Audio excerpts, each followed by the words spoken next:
Gracias por informarse con Delfino.cr. Ingrese a Delfino.cr/inclinada, suscríbase para disfrutar de todos nuestros servicios con una cuenta Delfino Más. Delfino.cr.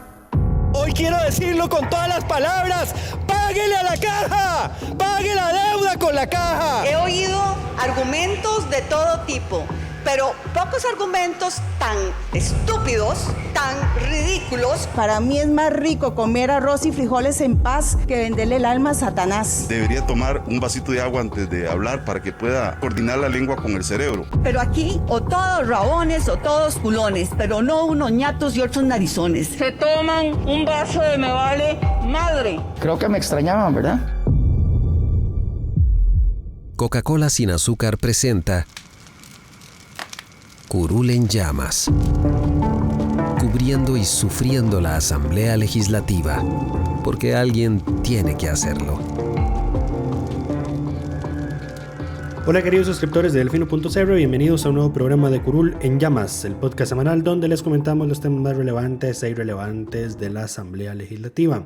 Les saludo a Luis Madrigal del 20 de enero del 2023, como siempre en compañía de May. Espero que todas y todos estén muy bien. Los temas para esta semana: vamos a hablar del bochornoso episodio que tuvimos en el plenario legislativo durante la discusión del protocolo de Nagoya y su aprobación en primer debate.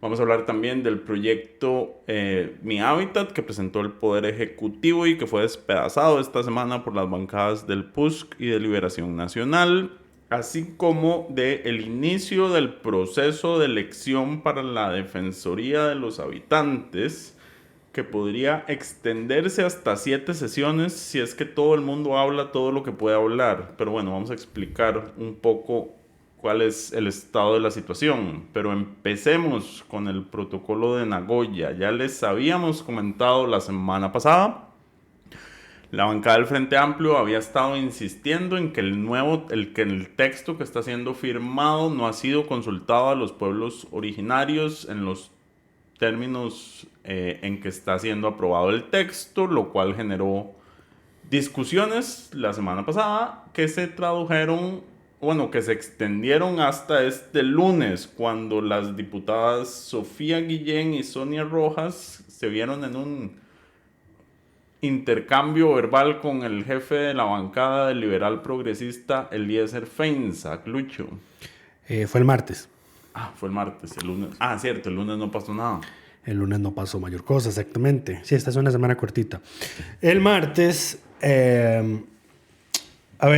doña Katia Cambronero ya había hecho intervenciones previas sobre el protocolo de Nagoya y en una de esas ocasiones dijo la frase de que la insistencia del Frente Amplio en mandar a consultar el proyecto era un capricho ideológico. Resulta que acontece que Sofía Guillén usó esa frase para mandarla en un correo electrónico a varios colectivos de la zona sur o de territorios indígenas. Y ese correo se tradujo en que, según don Eliezer Feinsack, que empezaran a llegarle a diputados del Liberal Progresista correos ofensivos o vulgares, atacándolos por su posición a favor del protocolo. Y luego, don Eliezer denunció además que la diputada Sonia Rojas de Liberación había publicado en el estado de WhatsApp de ella una foto de doña Katia Cambronero con el texto ¿por qué será que a los diputados del PLP les surge tanto la aprobación del protocolo de Nagoya? Don Eliezer pues denunció esas dos cosas en el plenario por considerar, uno, que lo que había hecho Sofía Guillén, que lo que habían hecho las dos era un acto de violencia política hacia Katia Cambronero, porque era como haberle mandado una horda de troles, que él dijo, esto es igual a lo que el presidente de la República había hecho con Katia Rivera. Lo cual no es cierto. Lo cual exactamente no es lo mismo. Pero eso fue, así lo puso él en esos términos. Doña Katia hizo el uso de la palabra, digamos, y dijo, sí, a ver, para responderle a doña Sonia, a mí, digamos, me interesa que se apruebe este protocolo porque yo trabajé 2 años con territorios indígenas y muchos más años está trabajando con zonas rurales desarrollando oportunidades económicas, etcétera, etcétera. Sí, la diputada por lo menos dio argumentos de fondo para responder por qué su prisa, dijo, no como el jefe de su bancada que lo que hizo fue atacar a las otras diputadas y ponerse de víctima. Wow. Y Katia remató, digamos, diciendo, a ver, yo voy a seguir siendo respetuosa de los demás, ustedes saben cómo soy yo en las comisiones y toda la cosa, pero si nosotros condenamos el uso de trolls recientemente, no nos convirtamos en un troll. Fue más serena ella, digamos. Como siempre. Ella debería ser la vocera y no don Eliezer, que no tiene inteligencia emocional. Pero eso ya lo he dicho en repetidas ocasiones. ¿Qué problema con don Orly? Sí. A ver, ¿qué siguió ahí? Doña Sonia intervino precisamente para hacer, digamos, un contraste entre la respuesta que había dado don Eliezer y la respuesta que había dado Katia. Diciendo, a ver, don Eliezer, yo tenía una mejor imagen suya y aquí hasta que llego aquí veo como la realidad, ¿verdad? Porque además es que Eliezer usó una frase que, digamos, fue como que la que calentó los ánimos. Porque cuando él se refiere a lo que hizo Sonia, él le dice, no, Sonia, usted se apuntó mal. Usted se apuntó con la gente que quiere hacerle daño a los pueblos que usted representa. Y además luego usó una frase que como que le daba a entender al Frente Amplio que ellos no representan a los pueblos indígenas. Entonces, esa combinación de dos frases, Sonia la usó. Doña Sonia, ¿qué fue lo que dijo? Vamos a ver. Digo que le sorprendía el tono. No, esa fue Sofía Guillén. A Sofía Guillén le dijo que le sorprendía el tono que se estaba usando. Ella se vio como en ese momento como que estaba choqueada por lo que había escuchado que estaba pasando en ese momento. Y dice, a ver, yo le pido a un hombre, refiriéndose a Eliezer, que no le diga a una mujer indígena, que es Sonia Rojas, doña Sonia se identifica como la primera. A ver, ¿por qué? Vamos a hacer el paréntesis aquí para explicar eso. ¿Por qué hacemos esa aclaración? Doña Sonia se identifica como la primera mujer indígena que ha llegado a la Asamblea Legislativa, la primera diputada indígena. Así se presenta. Pero así se presenta ella. ¿Por qué lo decimos con esas palabras? Porque hay una controversia desde que ella fue electa y empezó a identificarse de esa forma. Porque algunas personas indígenas dicen que Sonia Rojas no es propiamente indígena. A ver, ella es hija de un indígena, hombre, pero resulta que acontece que la herencia, digamos, indígena se hereda por la madre. Hay una discusión ahí. Entonces, no todos comparten esa visión. Por lo visto, doña Sonia es una de ellas. Entonces, ahí está el meollo del asunto. Correcto. De hecho, sería media, o sea, para algunas personas sí es media indígena. Organizaciones, digamos, que representan a grupos indígenas no la han reconocido como diputada indígena. De hecho, sí, desde el momento en el que quedó electa le recriminaron eso. Se han desvinculado de ella por ese tema, pero bueno, entonces, es un tema complejo. Hecho ese paréntesis, sí, no le diga a una mujer indígena que tiene que votar y que no, que eso no, en todo caso, no fue lo que dijo Eliezer. Bueno, fue lo que dijo, porque Eliezer se apuntó mal, está votando mal. Eso es cuestionar las alianzas que, digamos, estableció Sonia con el Frente Amplio, que me imagino que tampoco era una alianza así como de, uy, sí, no lo vamos a votar, nada que ver. Le dijo que decirle que se equivoca, ahí sí me parece muy machista. Ella tiene mente propia, capacidad y conoce una realidad que nosotros no. Y luego Antonio Ortega, que Antonio se ha vuelto más troll que Ariel, a mi parecer. El problema, a ver, aquí hay que señalar, porque esta es una recriminación que se hacen constantemente en todos los espacios que están don Eliezer y don Antonio, y es que Antonio se detestan y Antonio pasa constantemente tratando de aleccionarlo, lo cual saca a Eliezer de sus casillas por completo. Y es muy gracioso de ver, por cierto, porque este señor tiene cero inteligencia emocional, entonces con la mínima se va de jupa y termina metiendo las patas por no saber controlarse. ¿Qué fue lo que dijo Antonio? Antonio dijo que no era de recibo aleccionar a una compañera diputada en el pleno siglo XXI, comillas, sobre todo si lo hace un hombre blanco con muchos privilegios, a una compañera representante de sectores excluidos históricamente. En el momento en el que él usó esa frase, la situación en el plenario se salió de control a tal punto que don Rodrigo tuvo que llamar al orden. Y le dijo a don Antonio, apéguese al tema que estábamos conociendo, que era una moción de revisión, o le quito el uso de la palabra. Le dijo un metete en la vara. Sí. Don Eliezer fue directamente aludido, entonces tenía derecho a responder, y lo que le dice es, lo que le dice Antonio Ortega es: usted no tenía vela en este entierro, número 1, y número 2, en este país usted también es un hombre blanco con privilegios. Qué terrible. Y además don Eliezer dice, a ver, no se ha hecho ni un argumento de defensa a lo que yo denuncié aquí. No, que es real. Eso no es una denuncia real, digamos. A ver, ¿y por qué decimos que lo que hizo doña Sonia no es lo mismo que lo que Eliezer acusa que hizo, que reclamó Katia el presidente? Porque el presidente lo que hizo fue en conferencia de prensa tomar el estado de WhatsApp de doña Katia Rivera, la jefa de bancada del PLN, y enseñarlo y usarlo para atacarla y criticarla. Lo que hizo Sonia fue en el estado de ella poner un comentario sobre cuestionando los intereses del PLP, en específico de doña Katia Cambronero, que es la que había hablado de ese momento. Por eso no son situaciones comparables, y no sé cómo él llegó a esa comparación, digamos. No entiendo cómo opera la línea de pensamiento de ese señor, porque no eran situaciones comparables. Pero bueno, Lucho. Es que Diego nos pasó una documentación ahí de última hora sobre algo que dijeron ayer en conferencia de prensa, pero bueno, no es relevante para el podcast en este momento. Te voy a llamar al orden, entonces. Sí, llámame al orden. Metete en la vara, como dijo Rodrigo. Es que esto es lo que pasa por grabar con el WhatsApp abierto. Cerrarlo, exactamente. No, porque decía... es que, a ver, para que ustedes sepan, los viernes por lo general son días lentos noticiosamente. Pero en el momento en el que nos sentamos a grabar el podcast, empiezan a salir cosas y cosas y cosas. Nada que no pueda esperar. Bueno, voy a dejarlo ahí.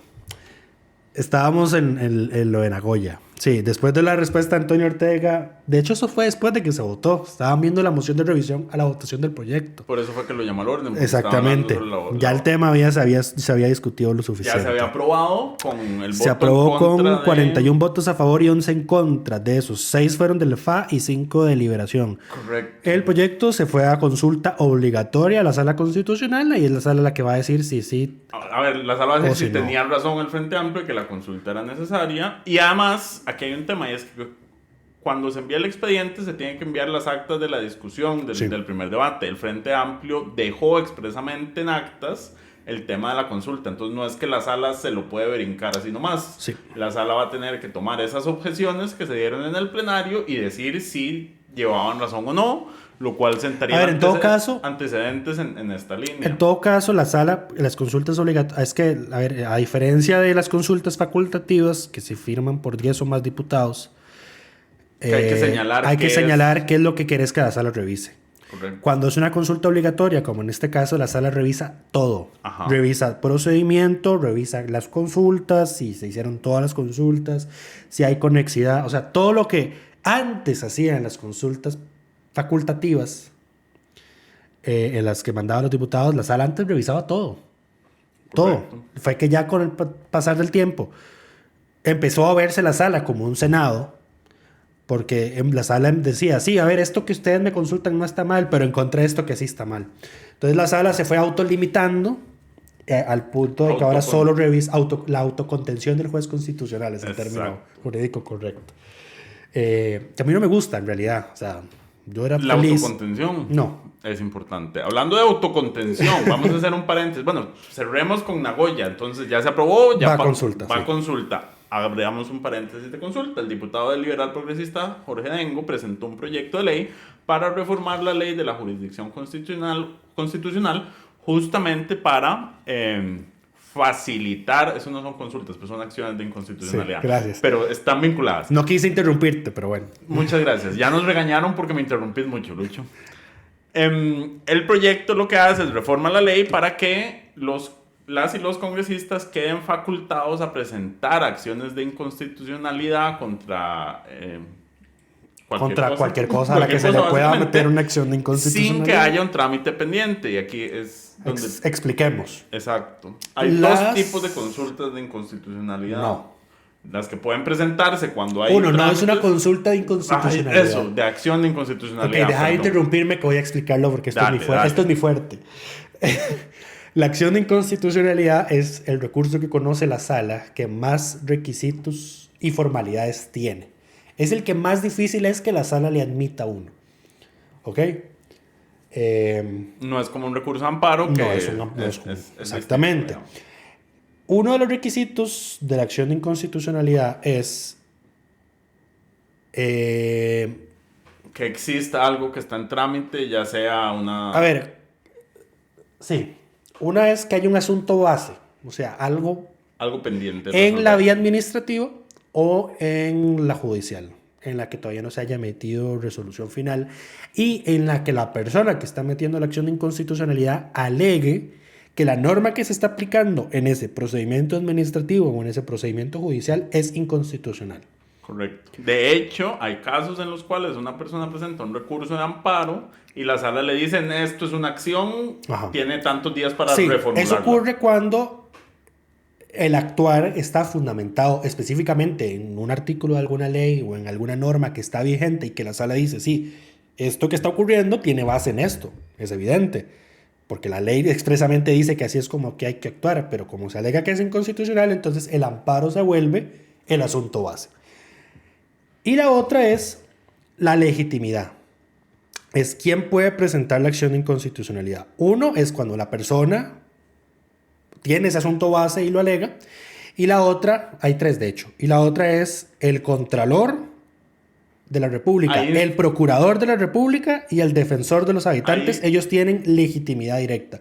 No necesitan un asunto base.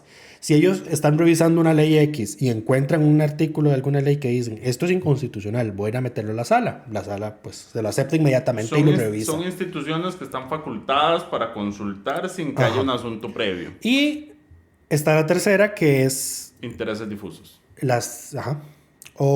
Entonces serían 4.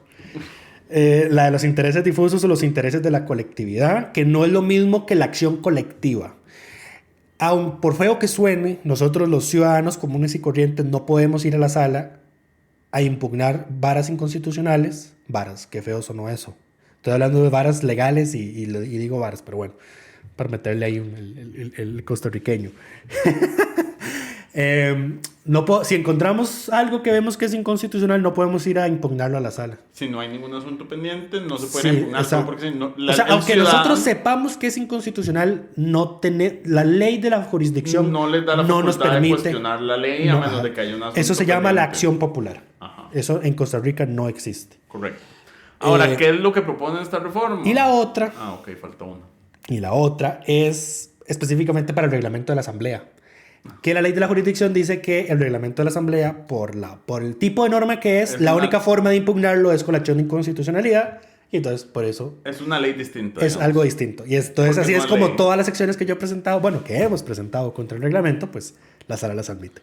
Sí, porque es una ley que no es ley, porque no lleva un proceso de ley ordinario. Tiene rango de ley, pero no es una ley. Correcto, porque de hecho... Y no lleva el procedimiento de ejecución de las leyes. Cuando se reforma, rige en el momento en el que se aprueba, no en el momento en el que se publica en la Gaceta. Es todo súper diferente. Pero sí, entonces, volviendo al tema de quiénes pueden presentar la acción de inconstitucionalidad sin tener el asunto base, procurador, defensor y contralor, los diputados no tienen eso. Y durante años ellos se han creído que tienen ese derecho y no lo tienen. Entonces la sala ha creado una larga jurisprudencia diciendo, no, ustedes no lo tienen. Y recientemente se le aplicó 2 veces al liberal progresista. Yo, por cierto, se los advertí en privado una vez. Y yo como, esto se lo van a rechazar por esto. Tiene que cambiar esto. Ya lo están haciendo. Básicamente todo es culpa de Lucho. De hecho, yo les di la idea. Lo que pasa es que no creí que lo iban a hacer de esta forma. Porque lo que propone la reforma de la ley de la jurisdicción es que los diputados tengan la legitimación directa de presentar acciones de inconstitucionalidad. Los diputados en ejercicio. Todo congresista en ejercicio. Ahora, aquí era donde yo hablaba de la autocontención, que yo creo que le hace falta a este proyecto. De hecho, se lo dije a don Jorge Dengo por Twitter. Y es que debería por lo menos exigirse un requisito mínimo de firmas, como se hace para las consultas de constitucionalidad. Yo coincido con Eso es un ejercicio de autocontención del poder, digamos, de la Asamblea, limitándose a sí misma, imponiéndose un requisito más allá del mínimo necesario, que en este caso sería la firma de una sola congresista para meter una acción. Ahora, ¿por qué es importante la autocontención en este caso? Porque entonces las y los 57 podrían meter cualquier cantidad de acciones porque estarían legitimados para hacerlo. Y eso podría entrabar un montón de cosas que, digamos, hay que también recordar, el Congreso es un actor político, entonces si a mí me rechazan una ley, voy inmediatamente y le meto una acción. O si se aprueba una ley que a mí no me gusta, voy y le meto una acción. Sí, a ver, no entrabaría tanto, digamos, porque... No suspende el acto necesariamente. Por lo general, las acciones de inconstitucionalidad no suspenden la vigencia de las normas impugnadas. Pero sí va a saturar a la sala de acciones de inconstitucionalidad, además de que entonces crearía ahí una especie como de tensión fea además de la que ya hay, entre diputados y magistrados, porque no, a usted no lo voy a votar por reelegirse, a todo esto que ahora estamos viendo la reforma constitucional para cambiar la reelección de magistrados, a usted no lo voy a votar por reelegirse porque me rechazo esta acción de inconstitucionalidad. También crea el tema de la presión por los tiempos, porque además de que ya la sala tarda más de 18 meses en resolver acciones de inconstitucionalidad, pues entonces, ahora actores políticos, ¿por qué no se mueve mi acción? No voy a votar por usted si no resuelve mi acción. La sala está saturada. Y este es un buen ejemplo de por qué esa propuesta de reforma que se está estudiando en la comisión y al cual, al parecer, los sindicatos del Poder Judicial están a favor, lo cual no entiendo, y es que, bueno, la ignorancia es atrevida. Pero bueno, ¿qué es esa reforma? Yo creo que ya hemos hablado de esto en el pasado, pero lo que hace es que le va a poner un límite a la cantidad de veces que se pueda reelegir. Que no está mal. Lo cual está bien. El problema es eliminar lo que tenemos actualmente. Invertir. Porque lo que tenemos es una posibilidad de oponerse a la reelección para la cual se requiere una mayoría calificada. Por feo que suene y por difícil que suene, nosotros tenemos casi que el régimen que tienen en Estados Unidos. Solo que con verificaciones cada 8 años. Correcto. Pero eso le da por lo menos una independencia a las y los magistrados de que su puesto no depende del vaivén político del Congreso. Por enésima vez, por eso fue que la Asamblea Nacional Constituyente del 49 creó ese régimen. Correcto. Porque Costa Rica ya tenía el régimen previo, que es el que quieren volver a imponer, y pasó lo que pasó con la clase política y el Poder Judicial, y por eso fue que se cambió. Correcto, y por eso es que esa reforma es nefasta y no debería pasar, pero ahí está don Leslie Bojorges con sus malas ideas, que ha tenido varias esta semana, tratando de impulsar ese proyecto y... ahora las audiencias sobre esto se hacen los viernes. Haciendo una falsa equiparación entre la reelección de autoridades políticas, como son presidencia, congresistas, gobiernos locales, con la reelección de las magistraturas, lo cual es inequivalente porque son de naturaleza distinta. Y a diferencia de los magistrados, la Constitución no da el derecho a reelección, como sí se lo daba el presidente de la República. Y yo no me canso de explicar el caso de la reelección presidencial. A diferencia de los alcaldes, ¿querés decir? Sí, no, me refiero a que, estaba hablando de eso, los alcaldes no tienen derecho a reelección. ¿Qué dijiste magistrados? Perdón. Los alcaldes no tienen derecho a reelección como sí lo tiene el presidente de la República. Y ni siquiera es una reelección automática, pero es un derecho a reelegirse. Ni continua. Y ni continua, pero es un derecho que se consignó en la versión original de la Constitución, es lo que se denomina una norma pétrea, y lo que la sala ha dicho es que los derechos que da la Constitución en su versión original no se pueden eliminar, no se pueden limitar. Y entonces en este caso es exactamente lo mismo. Los magistrados. Con los magistrados, exactamente. Lo cual va a ser un problema porque si cuando la sala... es que si la sala no varía eso, que además sería gravísimo porque por lo que eventualmente representa, no solo para el derecho a reelección de ellos, es para los derechos que la Constitución ha garantizado desde su inicio. De hecho, es que aquí está en juego no solo el tema de la reelección de los magistrados, porque en el momento en el que la sala revierte ese criterio sobre las normas pétreas, viene una lluvia de, esto es derecho, hay que flexibilizarlo, bla, bla. Entonces es un tema complicado. Esa reforma constitucional, como está planteada, no debería avanzar para ahorrar. Yo insisto en que el texto que estaba mejor era el que estaba heredado de la Asamblea Legislativa anterior. Correcto. Se mantenía lo de los 38 para no reelegir, pero eran tres periodos. O sea, 24 años. 24 años, sí. Lo cual es razonable, digamos, es una vida laboral. Son muchos en realidad. Sí. También se podría, por ejemplo, imponer un sistema de límite de edad. Digamos, hay diferentes formas de limitar la reelección. No necesariamente. Sí. No. Sí, porque lo estás eliminando en función de su edad. No necesariamente eliminarlo, pero a partir de tal edad tenés que... pensionarte. Eso es una pensión forzosa y es tenés ilegal. Que ir a la reelección. O sea, tenés la Asamblea tendría que ratificarte después del momento de presión. No me suena y no me gusta esa idea. No importa, es solo una idea, mejor que la que hay. Pero el punto es que hay diferentes formas, porque además, y lo otro que no se está tocando en esto es la forma en que se eligen los magistrados, que es donde hay más margen de mejora. Sí, ahora yo no creo que deberíamos caer, por ejemplo, en el tema de darle más potestades a la comisión de nombramientos. No.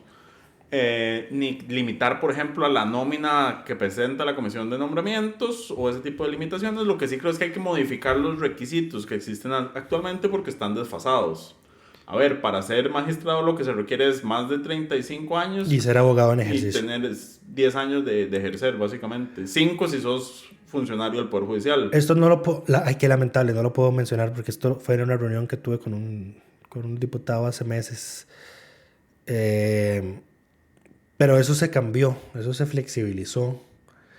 Y creo que hay una intención de volver al requisito que estaba antes. Antes la Constitución tenía un requisito más alto para ser magistrado, sí. Y entonces eso sería bueno retomarlo, me parece a mí. Por ejemplo, aumentar a 40 años la edad, me parece bueno. Y también habría que aumentar el tiempo que tenga de estar ejerciendo el derecho.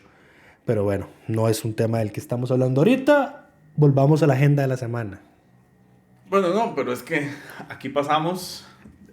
Los temas están todos conectados, aunque vos no creas, porque entonces pasemos a hablar justamente de la Defensoría, que es un proceso de nombramientos en la comisión, que también tiene una flexibilidad de que no se queden pegados en la terna, porque hablemos de qué es lo que está pasando. Se definió el jueves como el día que se iba a elegir. Creímos que había un consenso para que fuera ese día el que se votara. Creímos que ya estaban bandos ganadores y derrotados, entonces que todo iba a salir que ya cada quien había aceptado su destino y al parecer no fue así. Se propuso que se hiciera un debate reglado. El bando que se da por ganador, que es el que está con el señor Eric Ulate, dijo sí, claro, no hay problema, debate reglado. Del otro lado, Liberación Nacional y el Frente Amplio dijeron no, nosotros vamos a usar nuestro derecho al tiempo que tenemos para discutir, que son 15 minutos por congresista, lo cual, si hablan todos, son 14 horas, y lo cual es su derecho, y lo cual, digamos, no se puede hablar en contra de eso porque les corresponde dar esta discusión. Claro, si hubiera acuerdo, no hace falta ponerse a hablar tanto tiempo. Y están en su derecho a hacerlo. No les puedo criticar eso. Están comprando tiempo, quién sabe qué están negociando y con quién. Es una discusión importante, eso se los tengo que dar. Pero es que ayer en uno de los discursos mencionaron hasta una dinastía china. Yo me quería arrancar las greñas ayer. Sí, la discusión no es... A ver, ¿cuáles son los bandos? Está de un lado doña Laura Arguedas. Laura Arguedas Mejía, sí. Exacto, que ella es exfuncionaria de la Defensoría, fue la candidata a la vicepresidencia de José María Figueres en las pasadas elecciones. Y es la jefa de asesores del PLN. Actualmente trabaja en la Asamblea Legislativa y del otro lado está la otra opción que es don Eric Ulate de Consumidores de Costa Rica y afín al gobierno. Directivo del CTP nombrado por este gobierno y quien ha salido en varias conferencias de prensa junto al presidente. Correcto, que además es el bestie de Gilberto Campos, el diputado liberal progresista. Entonces, al parecer, él tiene el apoyo del oficialismo, de 9 del oficialismo. Que esto es muy gracioso porque varios diputados dicen que Nueva República y el oficialismo dicen que apoyan a Eric porque no tiene partidismo. Pero cuando aparece registrado como delegado del liberal progresista en Sarapiquí, lugar donde no vive, es cercano a un diputado del liberal progresista. Correcto. Y sale en conferencias de prensa con el diputado, con el presidente y la fracción oficialista lo apoya. Alegar que él no tiene afinidad partidaria es mentirle a la gente abiertamente. Él sí la tiene. A ver, eso está en los registros del Tribunal Supremo de Elecciones. Uno, cuando es miembro de un partido que tiene un puesto en su dirección local, militante ese partido. Militante, exacto, no puede decir que no lo es, pero bueno. Por él está el PUSC, Nueva República, 9 del oficialismo, 4 del liberal progresista al parecer, y ya. Eso suman 29 si estuviera Gloria Navas, que está todavía ausente por incapacidad. Está incapacitada. Del otro lado está el Liberación Nacional, que está con doña Laura Arguedas, y el Frente Amplio, que está en contra de Ulate. Y lo que dijo Antonio Ortega ayer es, vamos a votar por el candidato que tenga más oportunidades de impedir que Ulate sea electo. Correcto. Que en este caso sería Laura Arguedas. Lo cual, sí, pero te abre un portillo, porque podría haber otro candidato que... Sí, aquí hay un que tema. logre una mejor oposición a don Eric Ulate. Aquí hay un tema. Esta semana, además, Katia Cambronero y Jorge Dengu dijeron que no van a votar por ninguno de los 4 que están en la nómina, lo cual no significa que no van a votar por nadie tampoco. Puede existir una persona por la cual pero a ver, apoyarían. esto le complica a Laura Arguedas las posibilidades de ser electas y además ya estaban complicadas, se las complica aún más porque Correcto. son 2 votos que ella no va a poder capturar. Correcto. Entonces aquí es donde surge la posibilidad de elegir a alguien de consenso de fuera del concurso, que podría sonar feo, pero resulta y acontece. A ver, nosotros teníamos dudas de esto, porque la ley de la Defensoría dice en el artículo 4... Vos tenías dudas de esto. Ay, perdóname. Entonces, ¿por qué no lo aclaraste en el momento que lo estábamos discutiendo? En fin, tenía duda yo porque el artículo 4 de la ley de la Defensoría menciona explícitamente que hay que hacer un concurso y que la gente tiene que enviar atestados y toda la cosa. Entonces yo, como esto no será como que entonces no pueden escoger a nadie afuera. No es como con los magistrados, que es nada más los requisitos y ya no hay proceso previo. Correcto, en así ley fue, ni en ningún lado. Así fue como fue electo Luis Fernando Salazar. El magistrado Chucky. ¡Wow! Ya oficializamos el apodo en un podcast. Todo el mundo le dice así. Sí, pero nunca lo habíamos dicho así. Ok. Bueno. Tomo nota. Tomo nota, puedo usarlo de ahora en adelante. Tomo nota de que sí. Que fue, que heavy.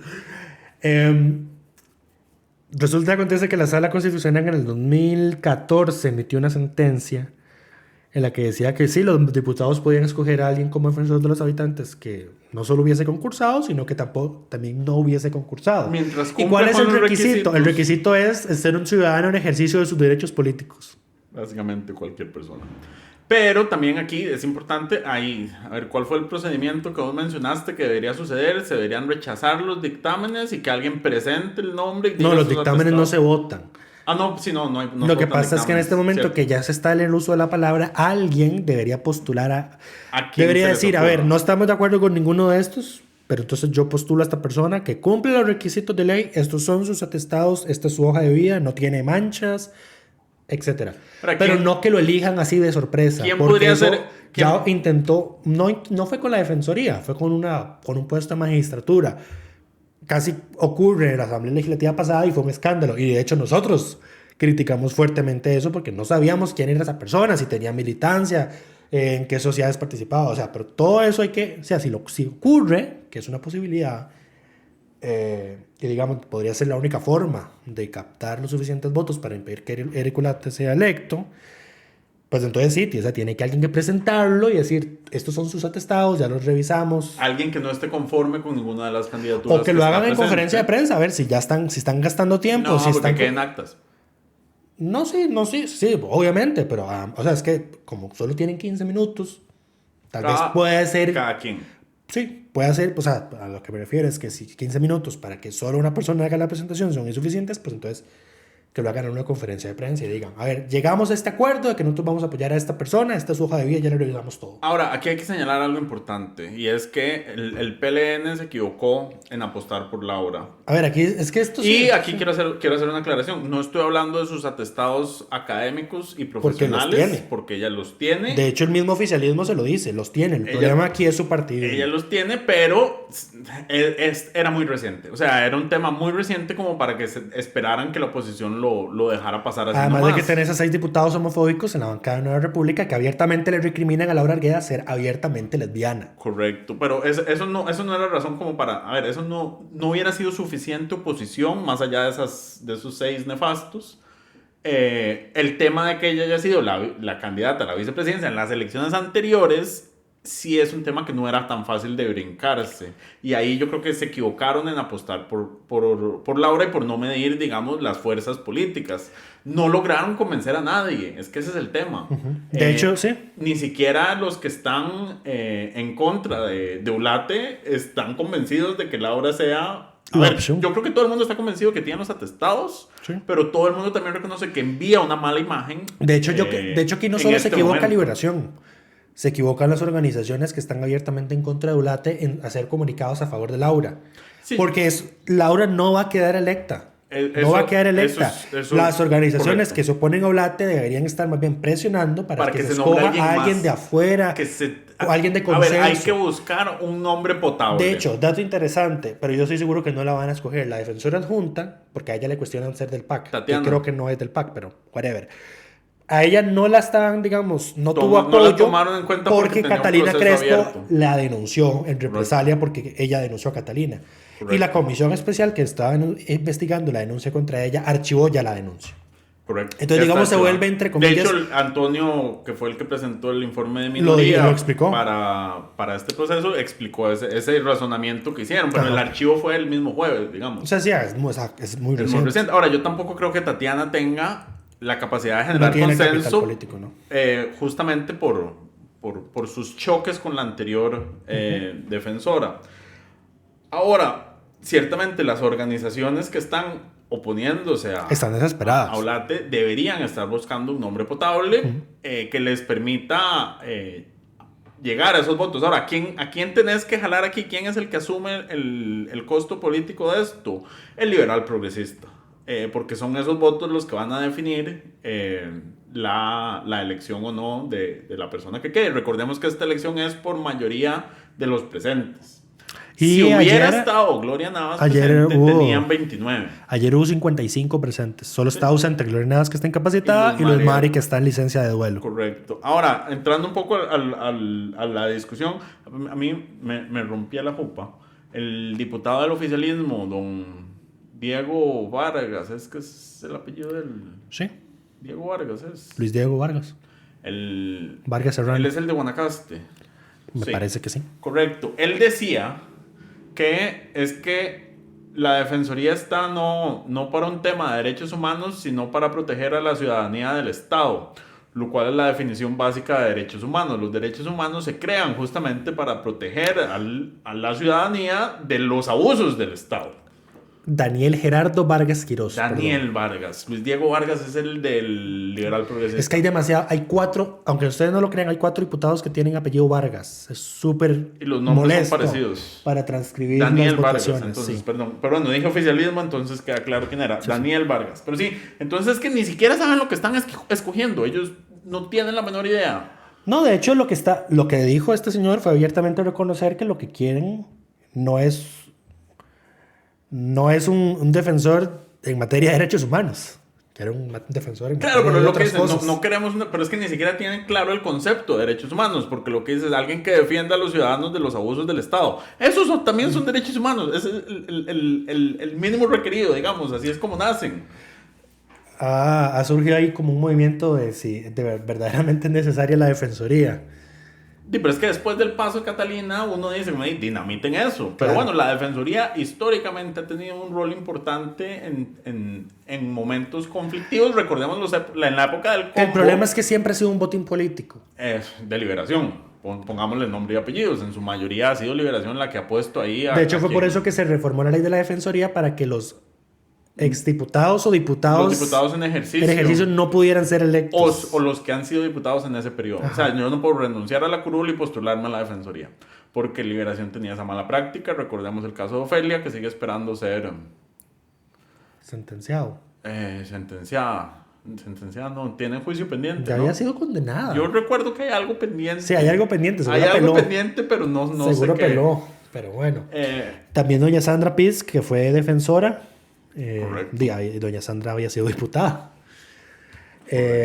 Y aunque no le guste, y aunque mucha gente puede decir que nada hay que ver, la oposición al PAC veía a Montserrat Solano Carbón y ve a Tatiana, no me acuerdo el apellido, disculpan, Mora, que es la defensora ahorita, la defensora adjunta, y por ende la defensora de los habitantes en ejercicio, la ven como correcto. Figuras del PAC, entonces también lo ven como un botín político. Y eso es lo que está ocurriendo ahí. Pero entonces sí, yo honestamente, yo no veo a doña Laura Arguedas siendo electa, y entonces veo que toda esa oposición a Eric Ulate está siendo aplicada de forma incorrecta, porque lo que deberían estar buscando es un candidato de consenso de afuera. no presionando, no insistiendo en que se vote por ella cuando no va a ocurrir. No van a votar por ella. Correcto. Esa no es la vía. Sí, entonces, bueno. Pero bueno, eso es... pero bueno, se gastaron... Me van a funar por decirle a las organizaciones de derechos humanos cómo hacer sus apoyos, pero bueno. Todo bien, ya nos han cancelado. Eso es... La discusión seguirá este lunes. Como dijimos, cada congresista tiene 15 minutos para hablar, hacer uso de la palabra. Se los puede ceder a algún otro, hasta 2 veces puede recibir la palabra a alguien. Entonces, digamos, yo no esperaría, no creo que esto se vaya a votar el lunes. Al parecer hasta el martes se va a haber elección.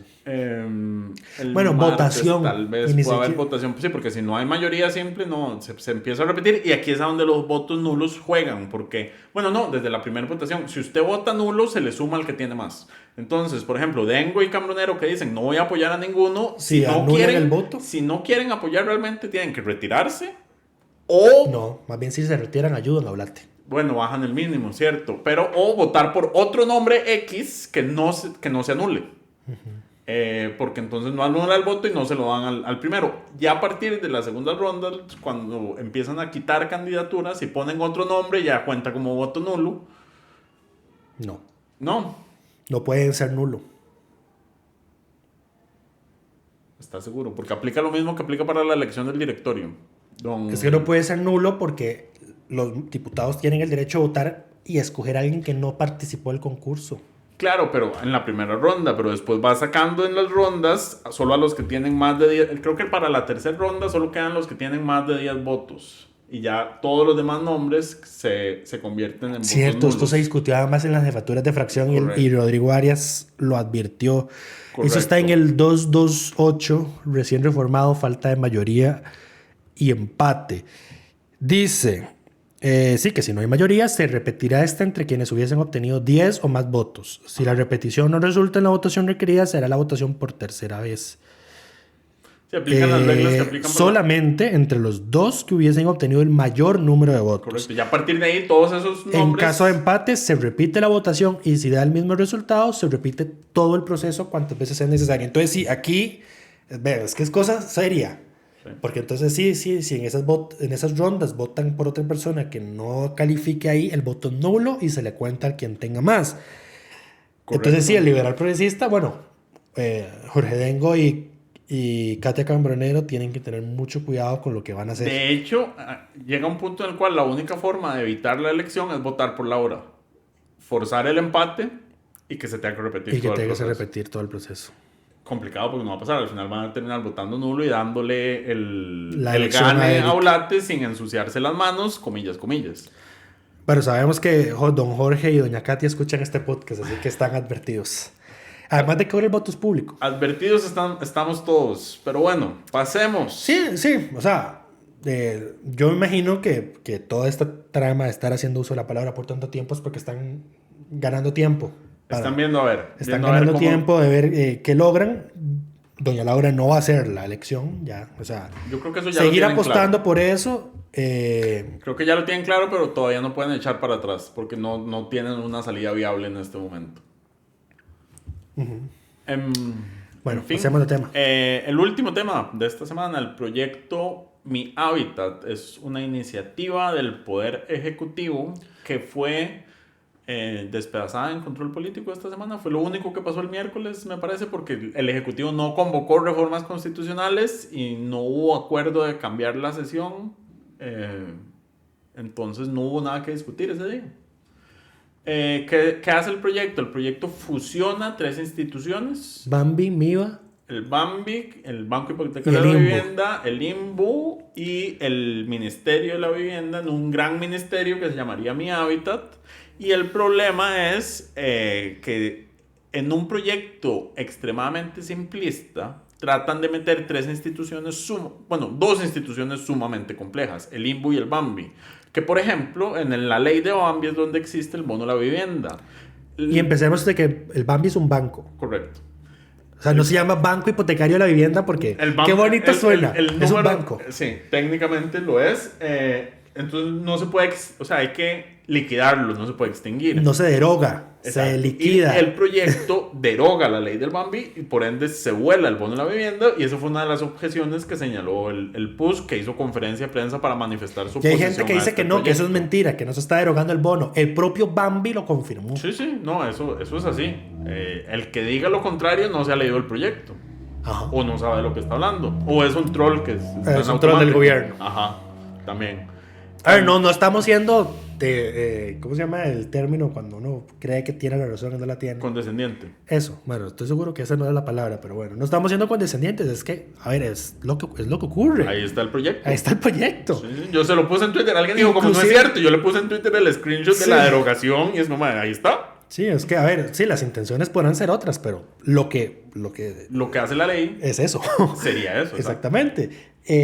En todo caso, vamos a ver, hay un argumento de que, a ver, es que 3 leyes que tienen más de 300 artículos no se pueden fusionar en una sola de 30. Sí se Yo puede. eso no lo vería. Ese no es el problema. No, El ese problema no es el problema. El problema no es El un problema tema de es lo que cantidad. implica. No es un tema de cantidad, es un tema de la calidad. No, el y problema la- es lo que implica, porque al ser una ley corta, entonces, ¿cómo se llama esto?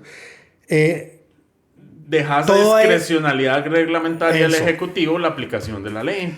Y Lo cual además- no es malo per se, pero Con este gobierno sí es malo. este es un tema muy complejo porque, a ver, el Bambi y el Limbo como instituciones son complejas. ¿En Sí. temas? No dudo que requieran reformas, pero de Esto nuevo, no es la volvemos con el mismo tema del proyecto del BCR. Usted puede estar a favor o en contra de la venta del banco, pero el proyecto de ley en Está sí hecho un desastre. está tan mal redactado que ni siquiera Es un quienes mamarracho. ni siquiera quienes estén a favor pueden apoyar esa iniciativa. Es un mamarracho, como dice, como dijeron diputados del PUSC y diputados de Liberación el miércoles. Entonces sí, el problema no es ese, que la ley solo vaya a tener 30 artículos. El problema es que haya que rellenar todo eso con reglamentos. Y además que un ministerio del Poder Ejecutivo sea el encargado de dar bonos de vivienda y créditos hipotecarios. Eso se va a prestar para el mayor de los No, clientes. y además no se puede, el ministerio no puede asumir funciones propias de una entidad financiera. No. Eso es inconstitucional. Exacto. Además, el PUS, que fue el que hizo una conferencia de prensa esta semana, señalaron que, bueno, al final lo que hay es una concentración de poder en el ministerio. Como lo que quieren hacer con el MOP. Correcto, centralizar la toma de decisiones, y también el problema es que cuando centralizas la toma de decisiones, centralizas la discrecionalidad, que en gobiernos populistas es un tema sumamente complejo. Hablando de centralizar, me encantó que recientemente hay uno para quitarle eso también al Ministerio de Ambiente. Hay un proyecto para Y reducir el hay Ministerio de Ambiente. hay una reciente sentencia de la Sala Constitucional que dice que eso no se va a poder hacer. ¿Por qué? No es sobre el proyecto en específico, pero la sala, digamos, como que acaba de cristalizar la existencia de Setena. Ah, Y dice, usted no puede tocar esto.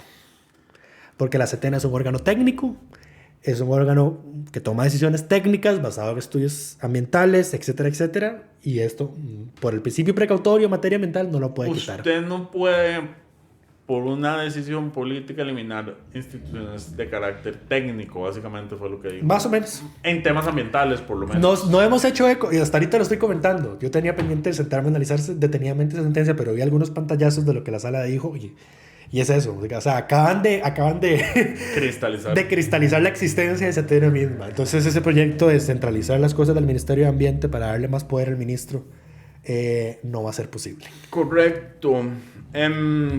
Bueno, no, esta semana no hay congresista de la semana. No. Lo que sí tenemos es el peor congresista de la semana, que es don Leslie Bojorges. Wow.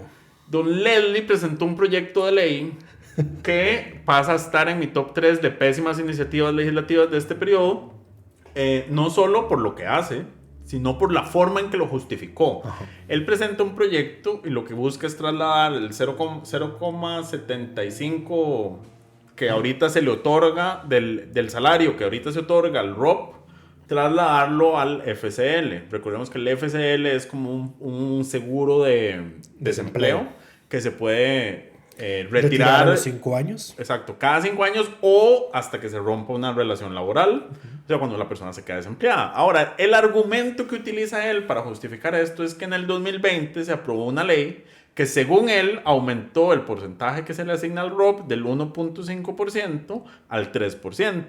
El diputado no se leyó, ni siquiera voy a decir la ley, no se leyó el artículo completo de lo que se reformó, porque 2 párrafos más abajo se explica que el FCL nunca ha sido del 3%, siempre ha sido del 1.5%, pero había un 1.5% que pasaba un año en la operadora de pensiones y se trasladaba posteriormente al ROP. Que era un sinsentido, porque a la postre ganaban menos intereses. Era un beneficio para el Banco Popular que le diste, cierto. Porque cuando se aprobó la ley de La ley de protección al trabajador. Al fondo de trabajo se le quitó el 0.25%. Para pasarlo al ROP, justamente. Entonces, como le quitaste le diste por un año esos fondos para que el banco ayudara a mantener su pérdida, digamos, por lo que le estabas quitando. Por eso es que existía ese traslado de recursos. Creo que la gente ya no lo recuerda. Pero bueno, entonces nunca se ha aumentado el monto del ROP, que era el argumento de don Bojorges. Es como, bueno, como si ustedes se lo aumentaron en 2020, vamos a quitarlo para equipararlo y entonces no vamos a afectar porque va a recibir más de lo que recibía, aún va a recibir más de lo que recibía antes. O sea, todo un proyecto basado en mentiras y en mala argumentación. Sacamos una nota al respecto, le mandamos a preguntar al señor como que si usted vio que lo que está presentando no tiene sentido, y él dijo, sí, tiene ese error, pero aún así la iniciativa es loable y yo voy a seguir con ella. Entonces, nuestro nefasto de la semana es don Bojorges. Espero que escuche el programa y le mandamos un saludo. Cambie sus asesores, mejore su planilla, dedíquese a trabajar y no a postear videos en redes sociales. Que además, cuando presentó el proyecto, sacó videos en redes sociales diciendo que su proyecto era para eliminar el golazo que habían metido en el gobierno de Carlos Alvarado con esa ley. Y después de que le mandamos las consultas, bajó todos los videos, claramente. Me hubieras dicho eso porque tenía que respaldarlos. No, lo que voy a hacer es que... Vas a empezar a respaldar todo. No, voy a hacer que instales vos. ¿Vos usas Chrome? Sí. No. Sí. Número 1, vamos a tener que migrar todo a Chrome. Y número 2, vas a instalar la extensión de Internet Archive. Ok, pero bueno, eso es todo por esta semana. Lucho, ¿quedó algún tema pendiente? No. Y estoy seguro que ya nos pasamos de la hora que... No, llevamos 50 minutos. Esperamos que todas y todos estén bien y nos escuchamos la próxima semana. Coca-Cola sin azúcar presentó Curul en llamas, cubriendo y sufriendo la Asamblea Legislativa, porque alguien tiene que hacerlo.